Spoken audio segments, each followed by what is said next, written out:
Bonjour à tous et bienvenue sur cette nouvelle rubrique, les tutos IMO. Dans cette nouvelle rubrique, Nabil, nous allons proposer du contenu lié à vos projets immobiliers, qu'ils soient dans l'acquisition, la vente de votre bien, mais également l'aspect financier, juridique et technique de vos projets. Chaque mois, nous vous proposerons une nouvelle vidéo. Donc n'hésitez pas à interagir, à commenter et à faire voyager les vidéos. Voilà, likez, partagez, commentez, c'est super important. Bon visionnage à tous. À bientôt. Allez, salut à tous et bienvenue dans cette nouvelle vidéo. Aujourd'hui, on vous fait un petit tuto qui s'adresse à vous, propriétaires d'un bien immobilier.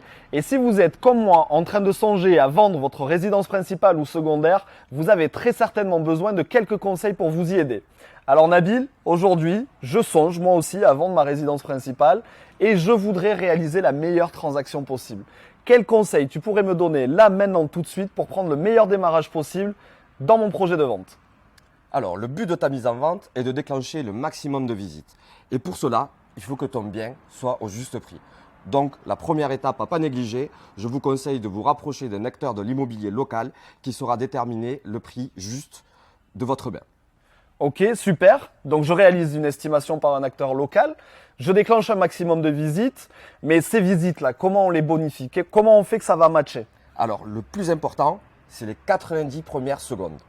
La première image est celle qui reste. Donc, ne négligez pas votre entrée. Soyez soigné sur votre extérieur, que votre bien soit lumineux et rangé.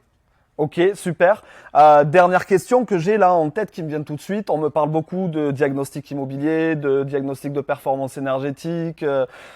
Pourquoi je devrais les réaliser alors que les visites n'ont même pas débuté? Quel est l'intérêt? Alors effectivement, il est important que tous ces diagnostics soient effectués afin que les futurs acquéreurs aient tous les éléments en main avant de continuer la visite et d'avoir une éventuelle proposition d'achat.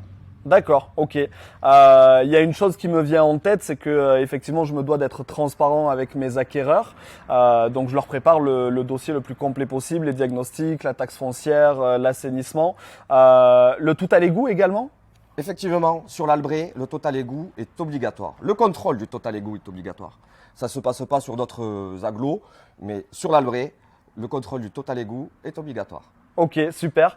Merci beaucoup Nabil pour ces précieux conseils et j'espère que je vais réaliser la meilleure des transactions possibles et surtout dans un temps record. On se retrouve très vite pour une nouvelle vidéo. À bientôt Nabil.